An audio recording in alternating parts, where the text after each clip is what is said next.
Bonjour, bienvenue à nos ateliers du lundi. Aujourd'hui, je vous donne mes trucs pour le texte descriptif.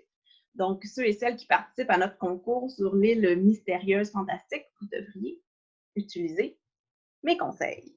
Aussi, je vous rappelle que vous pouvez participer autant de fois que vous voulez.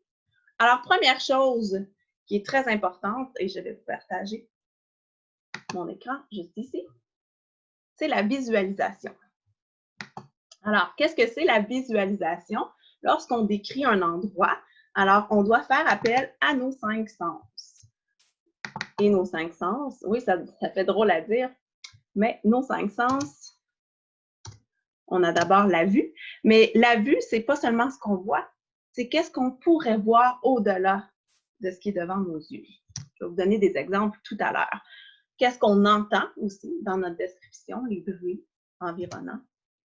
Qu'est-ce qu'on ressent, qu'est-ce qu'on touche, si on touche à un objet, comment est cet objet, qu'est-ce qu'on ressent sur notre corps, le vent par exemple, sur notre peau.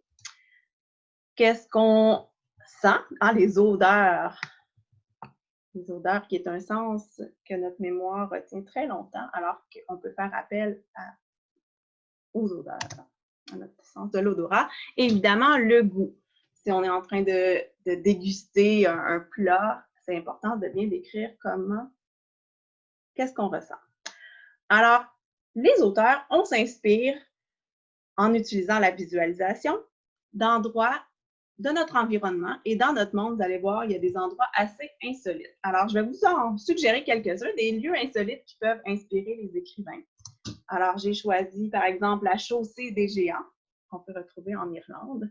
Alors, on peut même s'imaginer, peut-être que vous avez déjà lu des histoires dans lesquelles les lieux ressemblaient à ceux-ci. Un autre inusité qui s'est inspiré de Stonehenge, alors c'est un cimetière de voitures. Alors, si on fait l'exercice avec nos 5 sens, qu'est-ce qu'on pourrait voir au-delà de l'image? Les bruits, qu'est-ce qu'on pourrait entendre et ressentir?